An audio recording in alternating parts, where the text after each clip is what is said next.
conviction to push through with some critical political and economic reforms that can spur Bharat onto greater things. The legislative agenda for the upcoming winter session, as you all know, is heavy and potentially transformative. But the result, to be honest, will hold the most consequence. And take it from me, viewers, in writing, for the India bloc. In Maharashtra, since the last 2 days, the MVA has begun to temper its expectations. The reason is an unexpected turnout twist that many pollsters and analysts feel had given the I.N.D.A. an edge. The debate is now only about how much of an edge. Here are some numbers, viewers, and these numbers are astounding in themselves. More male voters have turned out by almost, viewers, 4%. That's a huge jump. Female voters, an even bigger jump, almost 6%, viewers. In Vidarbha, where the election went against the BJP and the I.N.D.A. in the Lok Sabha, there has been a jump of almost 4%, viewers, a little more than 4%. In Marathwada, another area where the BJP and the I.N.D.A. underperformed in the Lok Sabha elections, in just 5 months, there has been almost a 5% bump. In turnout, we are talking turnout, viewers, here. In Konkan, very significant belt. 63% back then, 67%, 67.5% almost in this election, assembly election. We're comparing assembly to assembly in any case, viewers.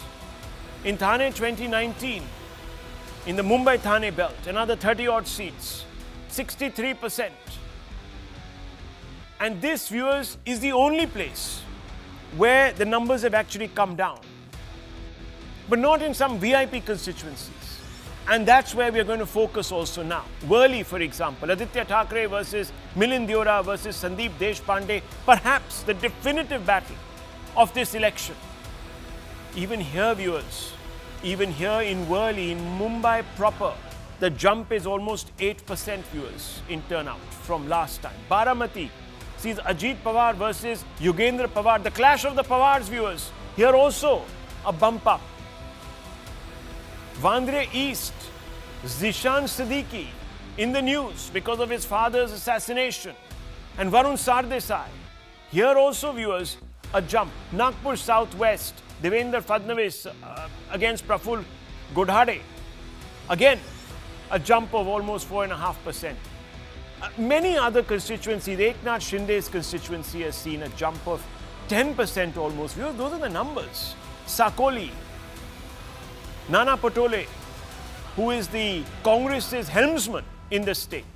Even here, there's been a little bit of an increase. What we're trying to get at, viewers, is that people, decrease rather, which could mean many things. But viewers, when an election is showing this larger gain, then viewers, you have to ask yourself that maybe something has changed. And perhaps realizing that the turnout bump might in fact mean that the I.N.D.A. voter that didn't come out during the Lok Sabha election has decided to be counted, the India bloc has begun to book resorts. Yes, book resorts and hold meetings with independents. Both show signs that it might not be doing as well as it expected to do. After all, viewers, if you're winning, your MLAs are not foolish enough to cross over, are they? And jeopardize their chances of being in power. That's what it really comes down to for these politicians. So if you're booking resorts, that means you're going to be a bit shy, you're open to poaching, maybe the election outcome is a bit open, and therefore you're not sensing at least your own victory.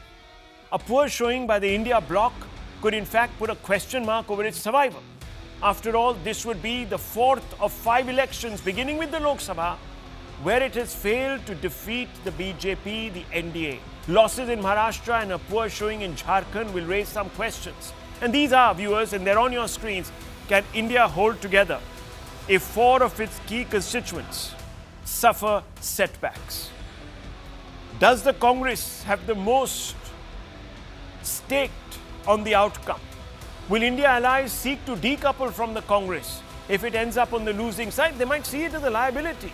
In Haryana, it certainly was. In Jammu, the National Conference doesn't want to share power with their ally now. Can Rahul rally opposition effectively as LOP when acceptability of his own message is in question? Will India concede that its constitution is in danger? Theme has been rejected if it fares poorly. And will the losses in states weaken India's authority to oppose key reforms? These are the fundamental questions, viewers. Forget about all these petty, who's going to be chief minister. Let the others talk about that. You look at the bigger picture tonight, viewers. And because that's what will be discussed post-noon tomorrow. So let's open this up. Let's talk about the bigger picture. Is India's survival at stake, really? And I'll begin for the motion with Pradeep Bhandari, the BJP national spokesperson. He's going to say it's all going to be over for the India tomorrow. Am I right or am I wrong? Absolutely, you're right. And I'll tell you why, Rahul. I have a data sheet, and this is a very, very interesting data sheet. And this is the key to solve the elections tomorrow as you look at the bigger picture. For the first time in the history of Maharashtra election, the difference between female and the male voting is less than 2%. The women voting surge is the maximum it has happened since the 1962 elections. In the 1962, the difference between the two was 11%. Now it is only 1.63%. Imagining a hypothetical scenario, Rahul, that 2020-24 was our worst, as you rightly said. Even in that, we had a vote share of 26%, which means that we only need a 1.8% vote share jump, and we will be at a more than 100 seats. So I am absolutely confident that this surge is because of Latki Behna and Honorable Prime Minister's welfare initiative. Now look at our side, which is calm and composed, and tomorrow, look at them. If they lose tomorrow, three things will be clear. That A, Rahul Gandhi continues to be a political immature who only gets belief from certain Congress workers, the coterie of the Congress party, nobody else. Point number two, Prime Minister Narendra Modi's magic is as intact as it was in 2014, and it is in fact stronger. Point number three, India alliance was always an inorganic alliance which was propped up by people in the Lutyens Delhi for some time, I don't know why, which completely was a damn squid in Haryana, and it will further turn out to be a damn squid in the elections of Maharashtra and in the elections of Jharkhand. What is the larger picture, Rahul? The larger picture also is that we have an ability to immediately self-correct and course-correct. Because as the majority of the individuals had righted us off despite coming historically for the third time after the Lok Sabha elections because of Lutyens Delhi, we corrected ourselves in Haryana and we will correct ourselves in Maharashtra. That is a sign of a winning team which always stays together, which has its ear on the ground, is improving and is focused on development. Okay, let me bring in Pranay Ajmera. Pranay Ajmera, over to you. And I'm going to ask you this question. And this is an important one. It's an important one. And please think about it when you're responding. Will India alliance concede in case you end up tomorrow on the losing side? Will you concede that your constitution is in danger message that is pushed and pushed and pushed by Rahul Gandhi has been rejected? Simple question to you, sir. See, Rahul, this notion of constitution is in danger was not pushed by us. But it was brought into light of the voters that BJP might plan something like that. We did not start talking about these things. Who was the first person about talking about changing the constitution? It was some Lallu Singh from Ayodhya who lost the Ayodhya seat. He was the first person who spoke about this. Then there was some Hegde from the Karnataka state who spoke something like that. It was the BJP leaders who started saying that when the Lok Sabha elections was going to happen. And that is what we informed the voters about it. Voters had a notion that BJP might dare to do something like that because they have never believed in the concept of constitution. What BJP believes is breaking the government in unconstitutional ways and forming the new one in unconstitutional ways. Okay. And those who have never believed in the concept of constitution, in the sacred constitution, how can we expect them to maintain it, to keep it intact? Mr. Ajmera, can I ask you a question? Can I ask you a simple question? Definitely, I'm here. You're talking about breaking political parties, breaking alliances, breaking constitutional norms. Which political party has sacked the most elected state governments, number one? Did Sharad Pawar not break the Congress to establish himself, number two? Didn't he also sit in a room with his own nephew and plot the overthrow of the 2019 mandate by his own admission. He sat in Mr. Adani's home. Did he not, sir? What was he doing there? Hobnobbing with Mr. Fadnavis. What exactly was that? Rahul, I have to answer this question. No, of please. course, it's great you answer you question. You have this question. Now let me answer you very clearly about it. Rahul, Maharashtra has a wonderful political culture. Oh, wow. Here, listen, allow me to complete, please, sir. No, please. Here, one party leader doesn't hate the another leader, but we just have opposition in terms of ideology. Right. They're not our enemies. Okay. And that has always been the culture of Maharashtra before 2019. So much so, what sir. Happened in, So much so, what the happened in Bonhomi... 2019 Okay, Mr. is Ajmera, the but listen to BJP me. 2 Listen to me, Mr. Ajmera. Come on. Are we today Yes. fooling, Just you know, 10 seconds. one second. Are you fooling the voters here? They all know what happened. They voted for the Shiv Sena, the United Shiv Sena. They voted for the BJP. Yes, there was a bit of a tussle between the two. The Shiv Sena decided that, look, Uddhav suddenly broke with family tradition to say, I want the Chief Minister's chair. Maybe the BJP had a problem, but guess who drafts in this whole big Bonhomi kind of situation to say, no, I'm there. Mehuna is Sharad Pawar ji with his nephew, who then goes and forms the government overnight under secrecy. Everyone wakes up to the news. We all scramble to the office only for that government to go. And then Sharad Pawar orchestrates another coup. Come on, sir. Ajmera Saab, at least be honest. Did he not break the I will Congress be party? honest. Did he not break I the will Congress be- party? Did the Congress party not sack elected governments? So let's be a little careful about what we say and who we say. And See, doesn't we Rahul we Gandhi cannot roam change around with the past, constitution? Rahul, Yeah. we cannot change the past, but you have taken me to 2019. I'll take you to 2014. Okay. Even in 2014, BJP was the largest party, and they were supposed to form the government. That time also, Shiv Sena was not supporting them. It was the NCP, the combined NCP, who took a stand to support the government externally. We Well, did not become the part of the Rahul, government because of the I reason. believe- Because of the reason. Okay. I Okay. did not interrupt. I did not interrupt. Okay, finish your Because of the because of the reason that Pawar side did not want the government to fall or some political instability in the state soon after the elections were held.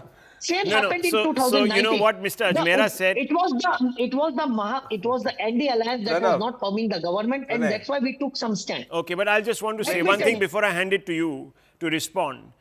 Mr. Ajmera, you said that you only differ with somebody on ideology. Why were you trying to support two political outfits that are as far removed ideologically from you as the left is from the right, as Marx is from Adam Smith? Anyhow, let's just leave it at that. There's no point constantly, you're actually I have a contradicting single yourself. But statement. okay. 20 seconds. I have a single statement to make, Rahul. I Okay, have a single statement, statement to and make. then Did Mr. BJP Bhandari will alliance with respond. Yeah. Did the BJP form an alliance with PDP in Jammu and Kashmir? The answer is yes. Yeah, so that was opportunism, right? So you agree that That's Sharad not Pawar is as opportunism. opportunistic. That's not He opportunism. doesn't care We about have a common- he doesn't we care have a about common he doesn't minimum care about program. any norms, We not have even come ideological together norms. to safeguard the basic So principles you're of admitting- Constitution, so which you're was admitting- being broken again and again Viewers- by the BJP. Viewers, imagine the NCP sharing power with Uddhav Thackeray, whose father and who himself lauds a person that Rahul Gandhi and Sharad Pawar loathe, Veer Savarkar. Now just imagine, viewers, that's not opportunism. That is friendship. That is interest of Maharashtra. Anyhow, now just one second. Let Mr. Bhandari come in. 10 seconds. Yeah. Rahul, I think you need to understand, in fact, the viewers need to understand that a man like Sharad Pawar, who left the Congress party in 1978, rejoined the Congress party in 1986, and left the Congress party in 1999, has no validity to speak about ethics and morals. And I think you are overestimating Mr. Sharad Pawar also, because his party has never ever able to get even 100 seats in Maharashtra elections. Please tell me, he's been in the active politics, and I have huge respect for that. For the last 40 years, when has NCP as a party got 100 seats? Not even once. We When has the have NCP always in the been a last power 20 years alliance. even got 70 seats? Not even once. Rahul, So Mr. Sharad Pawar and the Rahul, NCP should NCP not has talk always been a about part of morals alliance is in my Maharashtra. request. We have always contested elections with the Congress party. No, so And that you, is why you've there never are some been, you've internal never been Okay, able let to me be a come in. single digit party. Let me and you come never in. a number one party. Let me when come did in. when did You win more thrived than on 100 seats political based on instability, Shiv Sena? and you have issues with the Guys, BJP because we Okay, get but let me political just come stability. in. Let me come in. It's not as if the BJP, look, viewers, this is not a competition about who is the holiest. Let me tell you, Maharashtra is not a competition about who is the holiest. The BJP is also compromised. It has taken in corrupt people. Let's be all honest about this, viewers. This is about they have a establishing. washing One machine. second, Pranay Sahab. I'm being very balanced here. I'm not giving anyone reason to think that I am taking one position or the other. I'm only posing a question. It's a bit of a provocative question. I concede that, but it's a question that must be asked. And I want to bring in Dr. Suman C. Raman. Look, viewers, let me be honest. This election really is about power play. It may end up being about power play. I don't know about that, but it's about power play. It's about the N.D.A. that is feeling that it was dented or denied unfairly because of some sort of propaganda campaign against it, lost out in forming an overwhelming majority. So it wants to re-establish its credentials, its electoral credentials. It's done it in Haryana against all odds. It did it in Jammu against the Congress. It lost out in the valley. Fair enough. Here in Jharkhand and in Maharashtra, it could try and cement what it believes is the momentum it is gaining. Now, viewers, it will do anything to ensure that it is going to exude a certain degree of invincibility. That's what this is about, viewers. And on the other side, equally, Rahul Gandhi is wanting to establish himself as the man who is going to replace Modi. Since ages. Well, whatever, that's fine. He's trying to establish himself. He said that the Congress has actually won the last election because it's doubled its numbers. Now, viewers, the maths may not add up and all of that. You might fault him, but he is showing he has the audacity to make claims. And Dr. Raman, given that Rahul Gandhi is now the LOP, and I have to ask you this, can he really rally the opposition if he ends up losing both these states, where the Congress is in power in one, with JMM, and is trying to wrest the advantage on the back of what it claims is a message built around the Constitution. Now, I want to ask you, how can Rahul rally this opposition effectively as LOP when the acceptability of his own message will have been in doubt, will have been in question? No, first of all, Rahul, I would suggest we wait for another 24 hours because I don't even believe that in 24 hours. Dr. Raman, I'm not saying I have the result. 24 hours may not give us. No, but the way we are talking is if Rahul loses, you're not asking the question, what will happen to the credibility of the Prime Minister if he loses Maharashtra? Why is that not a question? Why should it always I'll tell you why. about the I'll tell you why. One minute. I'll tell you why. I'll tell you why. No, it's very important. Since you asked that question. Come down from 303 to 240. You don't have an independent majority. You're only in power because of the allies and the N.D.A. So the Congress the Congress is going to be powered on its own. When was the last time Congress party got 240 seats? Mr. Raman, when was the last time Congress party got 240 seats? When was the last time Congress party could get a full majority government? When was the last time the Congress party could repeat 3 successive governments? Not even once in the last 50 years. 400. You said 400 par. So what? This is a democracy. Hang on, this is a democracy. One second, but Dr. Raman, please answer the question I'm asking you. Let me answer the question. There is a likelihood on the back of momentum, even the allies of the Congress urged it after the Haryana election and the Jammu debacle to take a step back and said, please don't get carried away. Yes, there was momentum after the Lok Sabha result, but don't get carried away. Get back onto your feet, share a little more with us. Don't think that you are the principal pole on the other side to take on the BJP. You're not quite there. You know this, Dr. Raman. That was the advice that was given. Now, I'm asking you, if despite all that advice, despite the Congress contesting 101 or 2 seats in Maharashtra and in Jharkhand also getting what it asked for willy-nilly, if it ends up losing both states, one where it is a challenger, one where it is the incumbent, would this not reflect on Rahul Gandhi in some way, or am I delusional? No, there are 2 issues. First of all, in Maharashtra, it depends on the Congress's performance versus the performance of its allies. If Oh they my indeed do end up without a majority. Right. But by the way, I want to come back to one No, please point, answer the Rahul. question. You No, spoke about, answer the question. the I'm asking resort you, part. as an objective Yeah, analyst. let me, as an yeah, let me- objective let me- analyst, Dr. let me Raman, as an speak. objective analyst Let me who knows speak. his political onions, Yeah. I'm asking you, 2 losses after Haryana and the Jammu debacle, where the NC expected the Congress to do something and dent the BJP. I'm just asking you, would it not be a reflection on Rahul Gandhi, or should we just not even ask that question because it course, hurts some people's sensitivities? No. Any electoral defeat reflects on the leadership of the party that is losing the election. That is a no-brainer. But the Okay, point, so- I'm not finished. Last point. No, please go ahead. This bit about the resorts and that seeming to indicate nervousness. When you don't have resources, you're fighting an unequal battle against, the somebody who is all powerful. Right. Naturally, you want to take precautions. That does Unequal not battle. mean- Rahul, mark my words. Unequal in battle. case, let me tell you, in case, and I know that all the opinion polls are saying one thing, but in case the Mahayuti falls short by 10 or 20 or even 30 seats, mark my words, they will form the government. Of I course don't they have will, an because iota of because doubt. I'll tell you why. Because the Irrespective of independence, whether they get a because if that majority or not. happens, if those numbers hold, that you are saying someone is going to gain, and that will be the independence. The independence can go any which way, viewers. It doesn't matter. But let me tell you one thing. You talk about unequal battlefields and how they actually go against somebody. Look at Trump, viewers. Look at Trump, and I want to bring in Kamru Chaudhary. Trump had the DOG against him. He has the deep state against him. He had resources against him. He had the intelligentsia against him. He had the media against him, viewers. And he had international powers that were arrayed against him. And he won. And he won. And he won, viewers. So if your message is strong, if people buy it, they think you're credible, they'll elect you. Now, you can quibble with that logic, whether they made the right choice, that's immaterial. But if your message is strong, it's on the point, it's making sense, people elect you. And Kamru Chaudhary, therefore I have to ask. They will blame the election commission. Yes, so let me ask you. And this is an important question once again. And I ask simple and straightforward questions. I don't make jalebis. I want to ask you, will India concede that Rahul Gandhi's Congress party is a liability? And will the alliance therefore begin to have second thoughts, Mr. Kamru Chaudhary, if Rahul Gandhi, the key campaigner,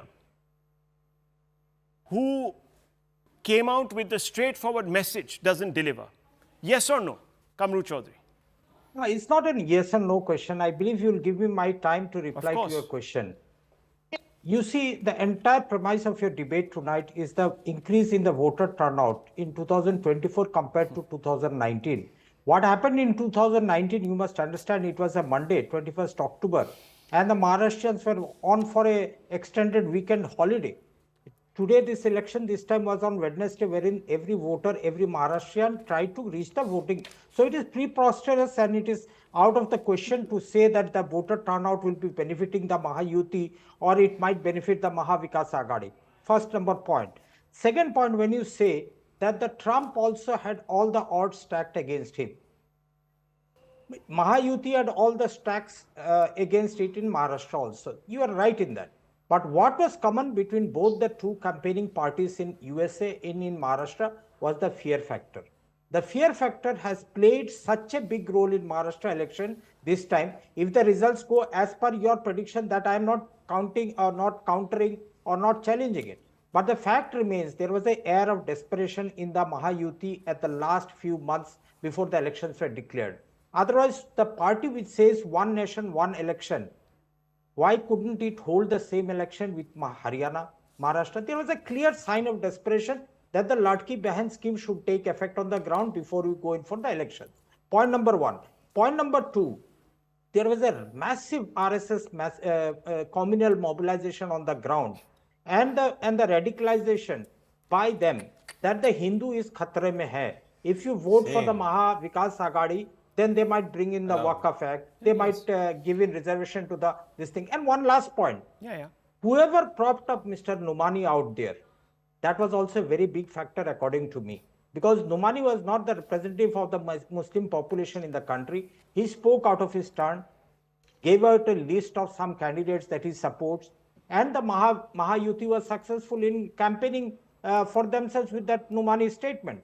But I believe all these things has helped the Mahayuti in radicalizing the voters of the Maharashtra state. Okay. Again, Okay. last point. Okay, last point. Chalo. The most important thing out here is that the VBA, the factor of the VBA cannot be ruled out here. You see, the ideology that we are discussing, or my friend from Sharad faction that he is speaking out tonight, the VBA was supposed to be a descendant of Ambedkar out here. The same Ambedkarites who were speaking against the Bharatiya Janata Party and the Hindutva political parties in the country are now seemingly to be open to both the sides, either Mahayuti or the Mahavikasaghadi.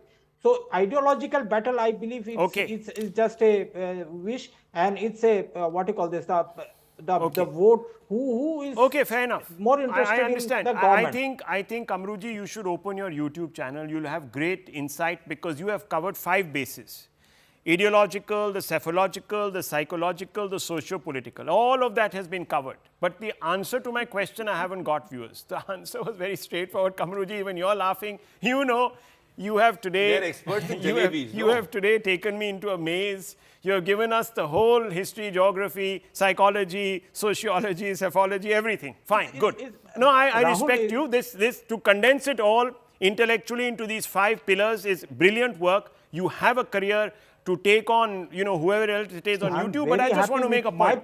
I want to make a point. I asked a question, viewers, simple question. If the Congress doesn't deliver, if Rahul Gandhi doesn't deliver, how will the India Alliance members, his fellow travelers, co-travelers view him? Didn't get that answer, viewers.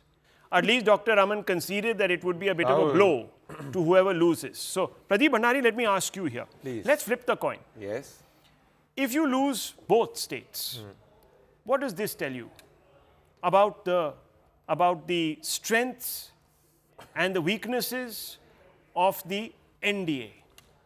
Hypothetically imagining, Rahul, that if 1% probability that happens, we believe we'll go back to the ground, we'll see where our message failed, we'll go to the voters, we'll ask, we'll introspect like we do after every election. Whether we win an election or lose an election, the introspection and process of improvement is always there. It's not that out of 10 elections, Rahul, we lose, we No, win. so are you saying that all your allies will not begin to second guess you, that is the BJP, or the decisions that you're making? Absolutely they will not call for call corrections. They will fall in line and say, let's go back to the drawing board. Is that what you're saying? We will all, it's a larger parivar, we'll all come together and I'll explain it in 10 seconds. In 2018, Madhya Pradesh, Rajasthan, Chhattisgarh, all 3 assembly elections, we did not get favorable results. I remember 90% people in the media belonging to Lutyens Delhi started to write us off for 2019. I was traveling on the ground that time with 400 Lok Sabha constituencies, and everybody in the next 6 months flipped and gave Prime Minister Narendra Modi more than 300. Nobody till the results had come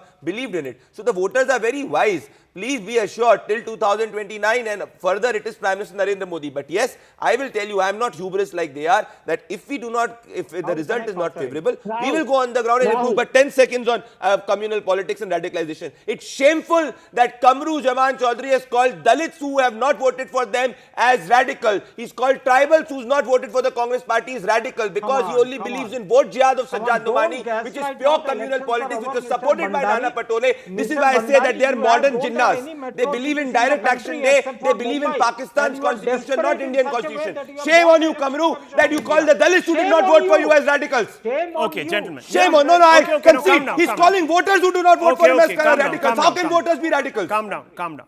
Okay. Are we living in Pakistan or India? Calm down, gentlemen, calm down. Let's not get You abuse us, but not the voters. Let's not get worked up. In about 8 hours, 33 minutes, counting will start. But Kamru Chaudhary, you wanted to make a point. Make your point, please.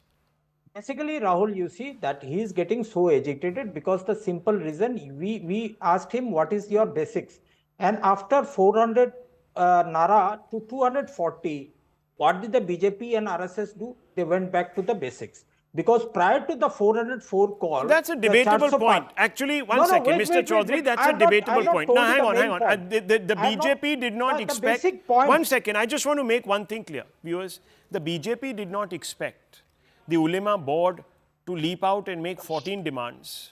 They didn't expect Nana Patole to write to the Ulema board. It hasn't been denied by anybody, viewers. They didn't expect Supriya Sule to come out and say that we've all agreed on implementing a Muslim quota.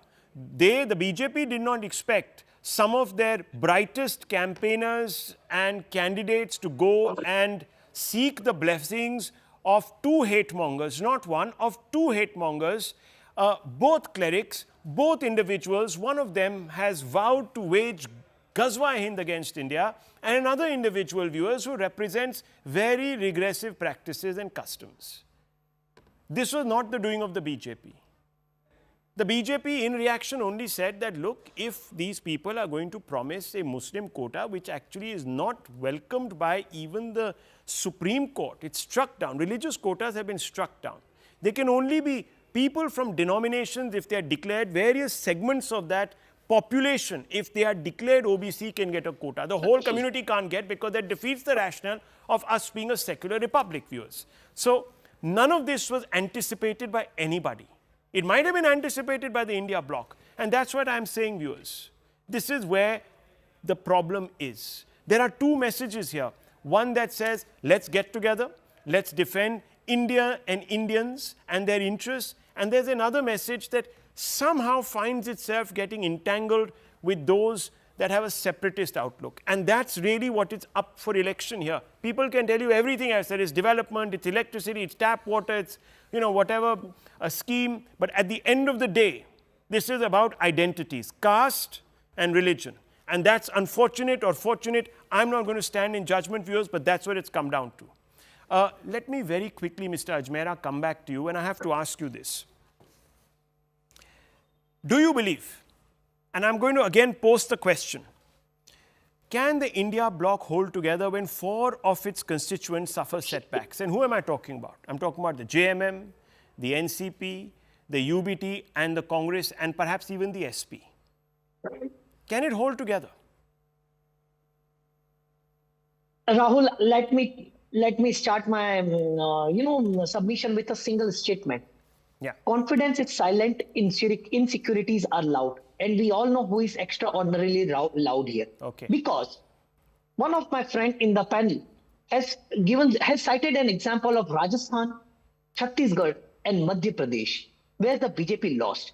But let me remind that good friend of mine that in all the 3 states, the BJP was single-handedly contesting. There were no allies there in those particular states. This is the state where BJP is contesting with allies, and which is actually going to happen. But since it's yet to happen, let's use the word if. If BJP loses tomorrow, will hold together? Why is it not a question for? Look, it's an open question, viewers. I take all questions. It's an open question. It's an open question. Going to resort, Rahul? It's an open question. Look, viewers, one second. Take a deep breath. Take a deep breath. One second, please. Viewers, in 8 minutes, 29 seconds, we will have, in 8 hours, 29 seconds, we will have a result. At least the beginnings of it. But viewers, a large number of people are already forecasting a result. And let's move on. Let's move on in this debate. Let's move on.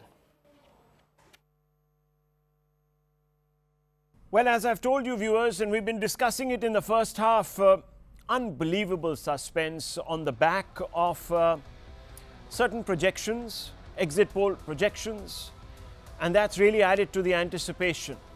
So the latest exit poll predictions that seem to put the I.N.D.I.A or the Mahayuti ahead in Maharashtra are from Lok Niti CSDS and of course Access My India. But why should we believe these exit polls? What have pollsters seen that's convinced them to back the Mahayuti? Let's ask the pollsters themselves, but before that, a quick sense of their projections. Let's look at CSDS Lok Niti projections. Once again, the MVA 39%, they are only projecting vote share, not seat share, viewers. Mahayuti, they put at a whopping 4% ahead of the MVA. The others get a substantial 18%. The margin of error plus minus 2.6%. So traditionally many people sort of use the 3% barometer, but here 2.6%. The other significant number, viewers, but the gap between the NDA and the India alliance is 4%. Remember, in the last election, in the Lok Sabha election in Maharashtra, when you project the numbers onto an assembly map, the vote share was only 1%. And with just that 1%, we saw that the mahavikasaghadi actually got a larger number of seats. Now, let's quickly go across to the two pollsters and get a sense really of where they stand, why they're projecting these numbers, how confident they are. Pradeep Gupta, Access My India. A lot of Indians know you.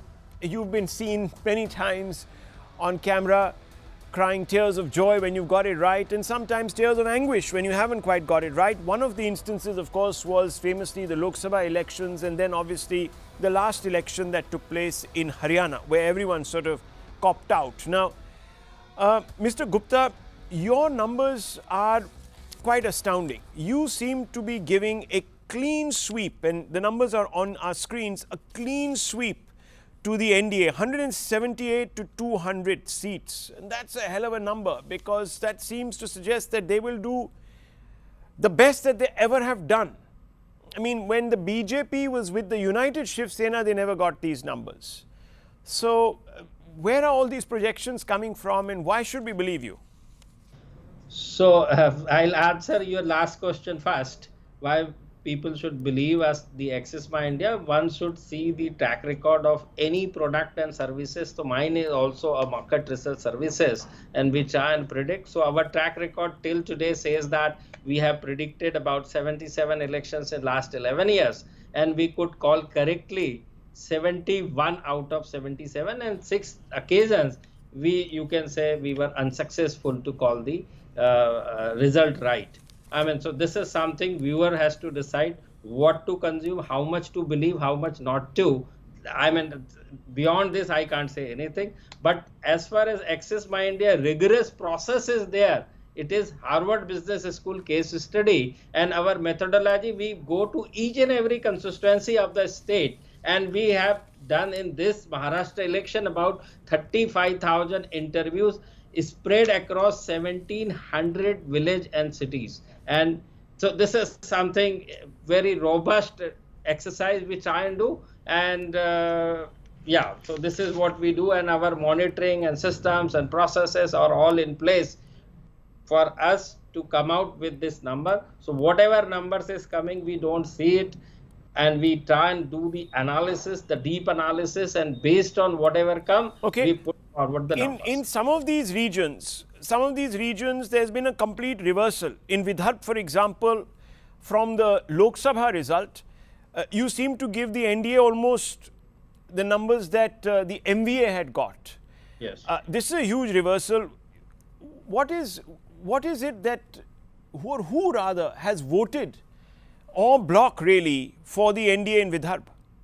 Vidarbha particular, if you are talking about, there are about substantial 17% Dalit population clubbed with around about 13% Kunbi, and Adivasis about 11%, so all put together 11% swing in favor of Mahayuti from Mahayuti among the Dalits, and about 15% swing in favor of Mahayuti from Aghadi across the state I am talking about. And you will see that not only in Vidarbha, except Western Maharashtra, in all other regions, the lead is around 2/3, 1/3 kind of a thing. Only in Western Maharashtra, out of 58 seats, we are giving 36 to Mahayuti and 21 to Aghadi, meaning about 60-40% ratio difference. So look, Western Maharashtra is obviously the place where the two Senas, the two NCPs really are going at each other.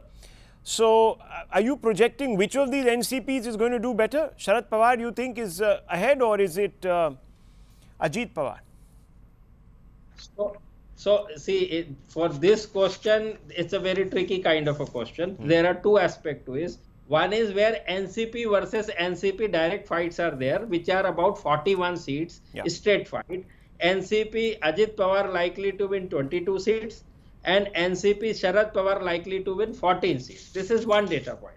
22 to Ajit Pawar, 14 to Sharad Pawar, and BJP is also there, about 3. Friendly fight is also there. Okay, so this is the about 40. But when we ask people whom you have voted in last assembly election when the NCP was united, and also the Shiv Sena, and whom you are likely to vote this time, what is the answer across the state? I am revealing now. 43 for Ajit Pawar. Those 100% voted for united NCP, 43 gone to Ajit Pawar, and 49 gone to Sharad Pawar, and about 8% to others. So these are the numbers. To answer this. So the two Pawar factions will continue to fight it out to establish their dominance. That's an amazing number. Well, Pradeep Gupta, let's hope that you get it right, at least for your sake. Are you at all now seeing this really as a make or break election for your own credibility? I do understand this is not make or break, but twice consecutively you can say Lok Sabha also, and now to Haryana election, we couldn't call it correctly. So this is something very important for us. But in between, just on the 5th November, on a lighter note, we could call US election spot on correctly, though everybody was saying tough fight and Kamala Harris is ahead. But we clearly said it was broadcast and published in all US media. Access My America predicting clear win for the Trump, and which is the case. So anyway, so every election is important, like a sports, like a match, or like an exam. Sometime we success, sometime otherwise. So let's see how it goes. Okay, let me also bring in a fellow pollster, Sanjay Kumar, Lokniti CSDS. Now, you haven't projected seats, Mr. Kumar. You've only projected vote shares. You say that the conversion always is quite tricky. Now, are these vote shares, again, I mean, those are big numbers, 4% difference between the India and the I.N.D.A, again, leaning towards the N.D.A. Will these numbers hold up? Will they hold on, the vote share, till tomorrow? Rahul, I'm not saying that I'm absolutely confident that the vote share which we have projected would hold on. There is always a margin of error which we have calculated. Look, for Maharashtra, we have projected that Mahavikasaghadi is likely to get 39% vote, and Mahayuti is likely to get 43% vote, and the others are getting 18% vote. And there is a margin of error of 2.6%. It could well be within the margin of error. There is also a possibility, who knows, that our margin of error is much beyond what we have calculated. There is a possibility, but I am confident at this moment, at least, because I have looked at the profile of the sample which we have collected. We have done it very, very systematically.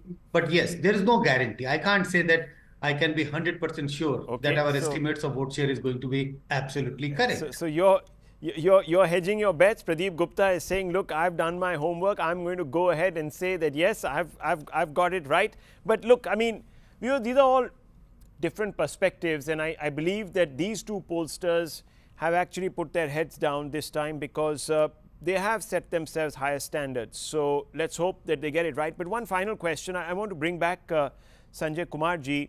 Now, regions and demographics, is the spread even for the MVA or for the Mahayuti, or are there big variations as we go from region to region? Pradeep Gupta is erring pretty much in every region towards the Mahayuti.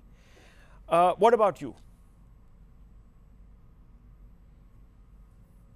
No, it's not even. Yes, there are regions where, like Mahayuti is ahead of Mahavikasaghadi. It's like in Marathwada region, it is the, say, Mahavikasaghadi which has a slight lead. But there are regions where Mahayuti is ahead of Maharashtra Vikas Aghadi.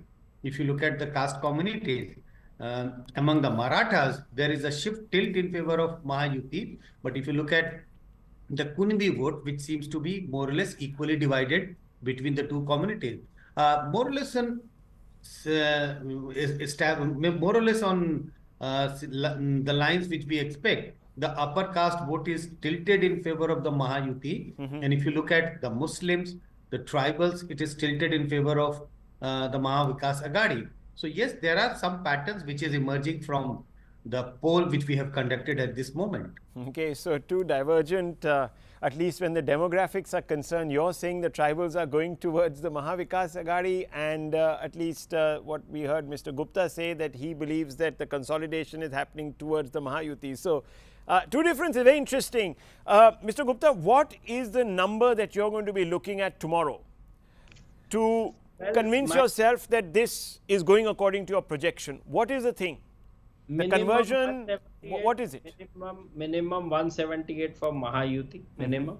That is something our range starts. So at least 178 Mahayuti should get. That's the number we will be looking in case of Maharashtra. And in Jharkhand, our range start for I.N.D.I.A alliance 49 to 59. So 49 seats out of 81 seats I will be looking forward to get in Jharkhand. Okay, well, tomorrow's verdict will also be a verdict on these two gentlemen. So thank you very much for joining me. Viewers, I'll tell you, this is a very important election, and that's why we can't discount anything. Even the fact that the exit polls have got it wrong is not something we're going to discount, because as someone was saying yesterday, the law of averages can sometimes kick in, and who knows, it might just be their lucky day.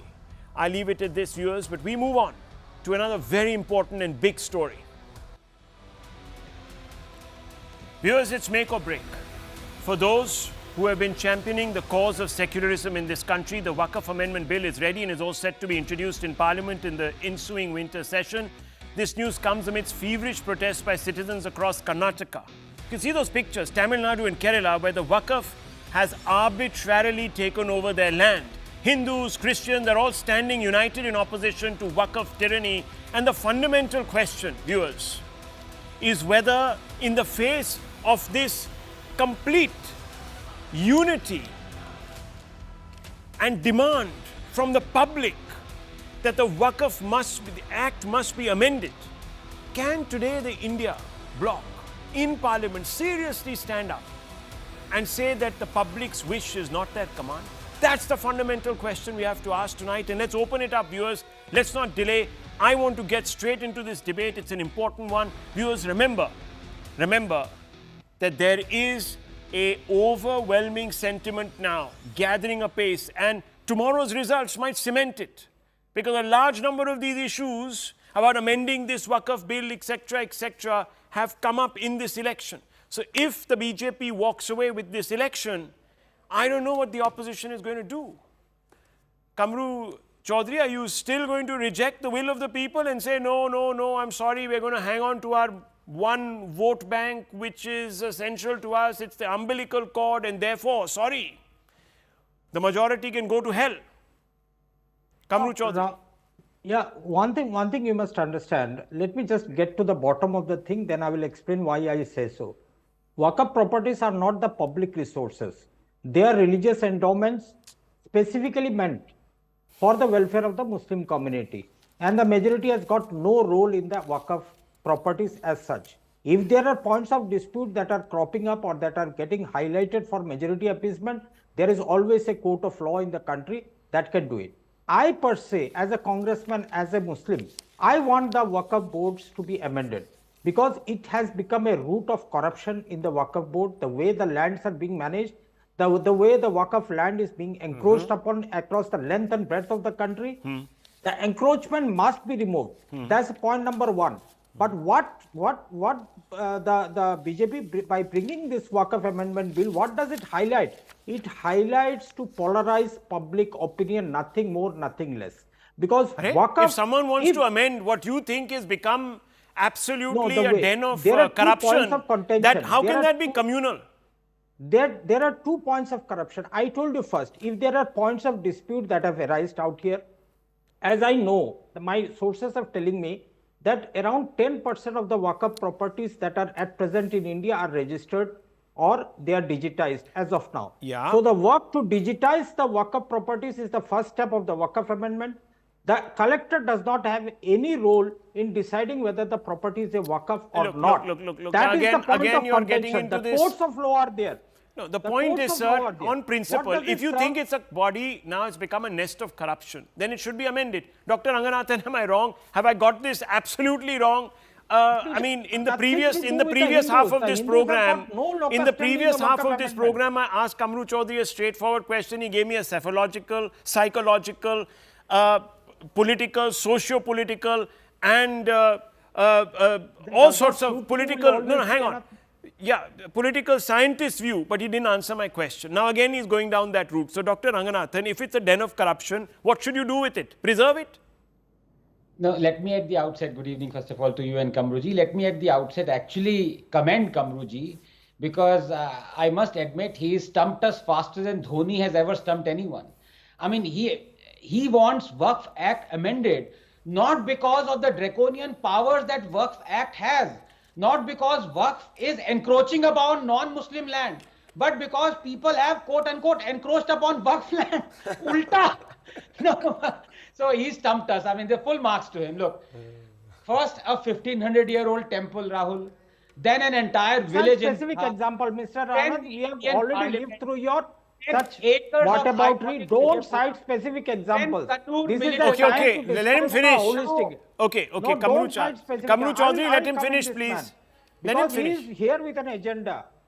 And the let him- agenda needs to be exposed tonight. Okay, let him finish. Let I him finish. cannot even comment. Don't I cite cannot even specific compliment examples. Kamruji. I cannot even compliment Kamruji. It's come to this now. He's so bitter. Please listen me out as I listen to you. Have some patience, Kamruji. Yeah. Rahul, can I please have my couple of minutes? Yeah, of course. Kamruji Thank you. will oblige. I hope so. Look, as I was saying, first a 1500-year-old temple, then an entire village in Bihar, then the Indian parliament, then acres of iconic Vijaypura in Karnataka, then Kannur military land, and now 404 acres to be precise of Christian land in Kerala has been claimed by Waqf. Rahul, the day is not far when from Peshawar to Plasi the subcontinent would be united again as one nation under Waqf. This is bizarre. We have the draconian Waqf Act that has usurped thousands of acres of government, personal, even temple land, and we only want to amend this act. Rahul, unjust, discriminatory, draconian acts are not amended.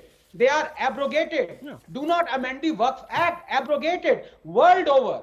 Disputes over property are settled using existing laws that are community and religion agnostic. Why should a particular religious community be armed with another set of laws, those that are patently discriminatory towards members of the other community as a primary instrument of defense or indeed, as we've seen, offense? I have nothing against Waqf board. The problem is Waqf Act. Is there an Hindu equivalent of the Waqf Act? Promulgate one then, in the interest of equality. Let those who want continuation of the Waqf Act watch as Hindus lay claim to thousands of mosques and Muslim villages and enjoy the privilege of the disputes being addressed primarily not through the courts but via the clauses and strictures of a Hindu equivalent of the Waqf Act. 24 घंटे में line पे आ जाएंगे. Rahul, amending the Waqf Act is akin to chopping the head of a hydra. This is because while you might have removed a few discriminatory and draconian clauses from the Act, Yes. a vast majority of them remain untouched. Yeah. Section 28, 8, 101, 54 to name a few. For example, Section 28 gives Waqf the power to order a collector to implement the decisions of the board. Section 8 says the state has to pay for the Waqf survey. True. This is in direct violation of Article 27 of our Constitution that says no person shall be compelled to pay Now any can I come taxes. in? You The know- proceeds Allow which me. are Yeah. specifically appropriated in payment or expenses for the promotion or maintenance of any particular religion or religious denomination. Sure. There are so many others. Section No, 1 there of are. Reading, And let reading me tell from you one thing. One second. ChatGPT. Kamru Chaudhary, 1 second. There is a third speaker also. Let him also come in 1 second. And I have to point out one thing. That Pradeep Bhandari here has been so influenced that he is now carrying his own pocket constitution in red colored. There's a difference, Rahul. I carry the original constitution. I do not carry the empty constitution like Rahul Gandhi. And I No, so I have to ask you. Look, Yes. the opposition says that the JPC's report is Yes. not representative of India. Yes. That you have to have the same provisions for all religious institutions. You're only going to, amend one particular act. You're going to bring non-Muslims onto the board when you won't allow it in temple boards. So, there are these issues. They need to be All sorted. the issue is extremely serious. Yeah. For a party which gave the slogan India is Indra and Indra is India, now the party is believing in Wakaf is India, India is Wakaf. What are they talking about? And let me reiterate the first line of the Constitution of India. The people of India have solemnly resolved to constitute India into a sovereign, socialist, secular, democratic republic. Now they've forgotten the word of people of India. From right, from north to south to west to east, everybody is saying amend the Wakaf Act, amend the Wakaf Act in order to ensure constitutional secular principles are implemented and Kamru is going towards Tushtikaran. Please tell me, does anybody else have the section 40 power which gives Wakaf the unfettered power to claim anything and everything? Tomorrow they can claim on your studio. What will you do? Go to the Wakaf? Is it constitutional? Does anybody else have that right? Absolutely not. Does anybody else have the right of section 3(1), the provision to allow a plot of land or building to be declared as Wakaf by the user? Anything and everything can be declared as Wakaf. Section 107, which bar on any law of limitation on Wakaf. Section 85 bars civil court jurisdiction. And please tell me, Rahul Gandhi waives the constitution. We are implementing the constitutional principles, and they have the audacity to change the Wakaf Act in 2013 by giving 100 properties in Delhi to Wakaf. That was appeasement. And now we are getting back to the constitutional powers of Baba Sahib Bhimrao Ambedkar. They have issues. They have issues because they want the Parliament of India to be Wakaf. They want Surat Municipal Corporation to be Wakaf. They want a 1400-year-old temple to be Wakaf. They want everything and anything to be Wakaf. Rahul, tomorrow they will claim that even your clothes are belonging to Wakaf property. Okay, well, look. Viewers, It's insane. Look, I'll tell you one thing. There is one principle that we must hold central. If a majority of people are beginning to have a problem, then Parliament must be the forum that gives expression to that view. And I think somebody needs to take a step back and move away from this appeasement politics, because it's not doing anyone any favors, viewers. It's actually weakening the opposition and strengthening the government. The opposite should be happening. When a government is in power, the opposition should be able to hold it to account. The only way you can do it, viewers, if you really truly begin to align yourself with Constitution, not just merely speak about it. So I fear that the India alliance is going to once again make a mistake by not aligning itself with the view of and I don't mean a Hindu majority, I just mean a majority of people, Christians, Sikhs, others who are all suffering, farmers, Dalits. Viewers, this tyranny. I leave it at this, viewers.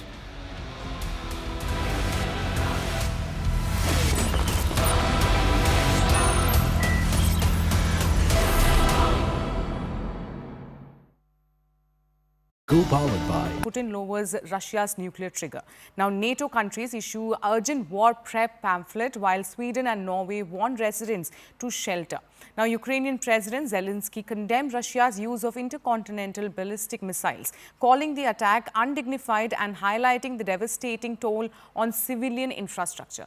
Now, in a shocking move, Russia fires its first intercontinental ballistic missile at Ukraine, leaving 2 wounded and damaging key facilities. Now, this comes as Russia claims to have downed British missile rockets and drones, now sparking fresh chaos in Europe. Now, the stakes have never been this high. Путін використовує Україну як полігон. Очевидно, що Путін боїться, коли поруч з ним просто є нормальне життя, коли люди просто мають гідність, коли країна просто хоче бути і має право бути незалежною. Путін робить все, що завгодно, тільки б не дати сусіду вирватись з його рук. І я дякую всім українцям, усім українкам, які захищають Україну від цього зла стійко, хоробро, міцно, гідно. Це одне з головних слів про Україну – гідність. І це слово, яке, мабуть, вже ніколи не скажуть про Росію. Сьогодні я підпишу указ, яким введено в силу рішення РНБО саме про гідність, про повагу до справжніх героїв, героїв України, до усіх наших гідних людей і про чесне ставлення до тих, хто обрав іншу сторону, обрав Росію і підлість. В першому списку таких осіб 34 прізвища. Слава Україні! Так, с нами ли, большое, портал News.ru? Да. Алло. Да, у меня брифинг. Нашего удара баллистическими ракетами, о чем Запад не стали говорить, не комментируют. Да, хорошо, спасибо. С нами ли News?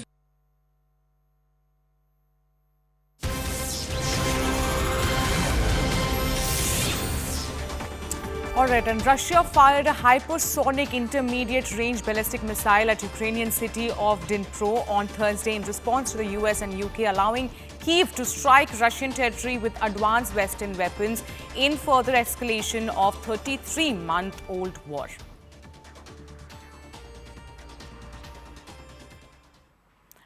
All right, so this is what we are getting to know, that first, of course, the intermediate ballistic missile was used by Russia, and now we are getting to know that Russia fired a hypersonic intermediate range ballistic missile at Ukrainian city of Dnipro on Thursday in response to the US and UK allowing Kyiv to strike Russian territory, which happened, of course, earlier this week. And Russia has, of course, retaliated with the intermediate ballistic missiles are concerned. Now, moving on to the statement, of course, that is coming in from the Russian president at this point. Now, Russian President Vladimir Putin responds to Ukraine's use of US arms with ballistic missile strike. Putin said, and I quote, "We have the right to use weapons against military targets of those who use weapons against US." Now, against us, I beg your pardon. The United States made a mistake by destroying the missile treaty in 2019, unquote.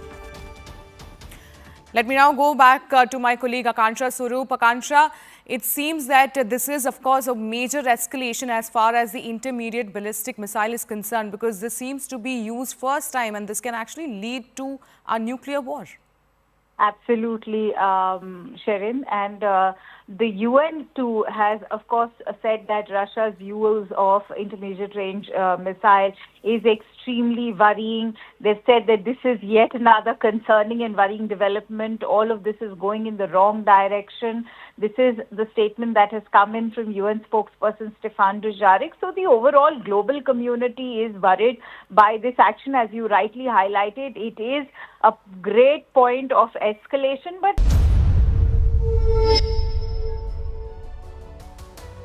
hello, I'm Alison Lagrange. This is Vantage on First Post. Let's get started.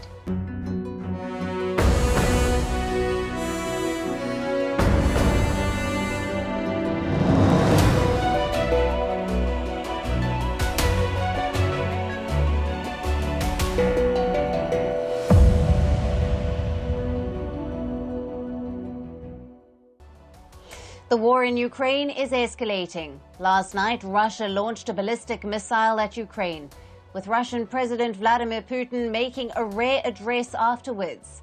He says the Ukraine war is growing into a global conflict. Tonight, we'll tell you where this war is headed. In India, the fallout of the Adani row is growing. A former chief minister is now being dragged into the controversy. Israeli leader Benjamin Netanyahu now